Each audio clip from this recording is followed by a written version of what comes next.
My name is Linda Mayo. These are my daughters, Jana, Kathy, Chesley, and Emily. We've been attending New Life for several years now. Many years ago I was dipped in the water, and I thought at that time that I had made that commitment. And I think as far as I knew, it was a real commitment.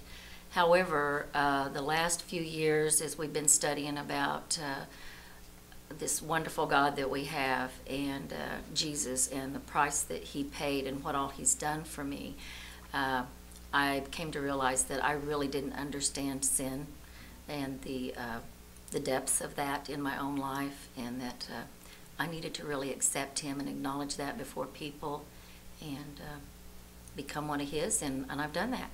I've accepted him, and not a couple of years ago, but every day it just gets deeper. It's more a part of me, more a center of my life, like it is really supposed to be, I think.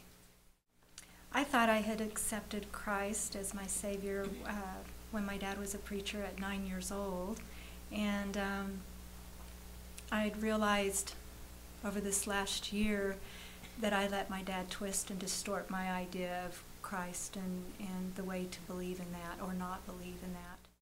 For me, it's very recent, and it surprised me, and it even scared me. Over several years, I've also been dealing with the issue of our father and him not being a very loving father and accepting, and no matter how perfect you would try to be, it just wasn't good enough.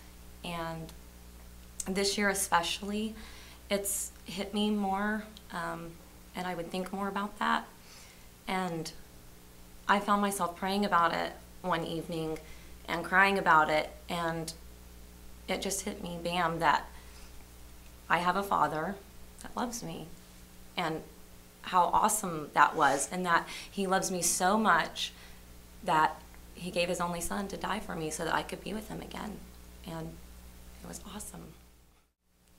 I think for me, I can't pinpoint a certain day or time. It's something that's just happened very gradual for me. It's just like each day I would wake up and I would feel a little bit better, a little less fear, a little more knowledge, a little more love. And I don't know for sure when it happened. It just happened, and it's just like seeing the world through a whole new set of eyes.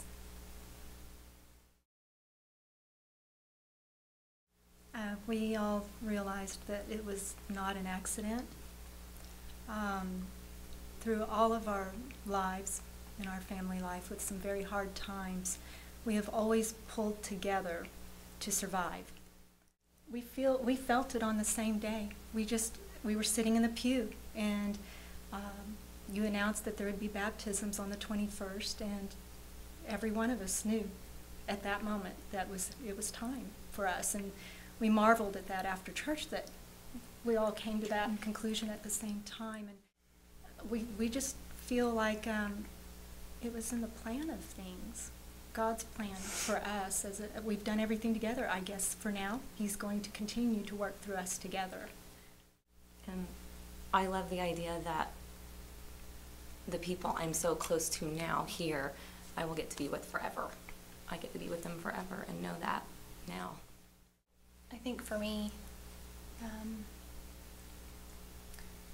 my mom and my sisters have been the single most support, single most driving force in my life to do everything, to do anything, sometimes to accomplish the impossible. And that's just a feeling that, I don't know, I don't even know how to describe it. It's just, it's the most important thing there is. And I'm just so happy that we're all going through this together. Well, as their mom, since they were little, it's been my prayer that we would all do our God thing together. You know, you worry when they're growing up that the world's going to pull them away. There were times our lives were very stressful, and I wasn't always that example that I needed to be for them. But there was always prayer, and I would always ask God, please put the right people in their lives when I can't be there. And this last year has just been the most amazing year.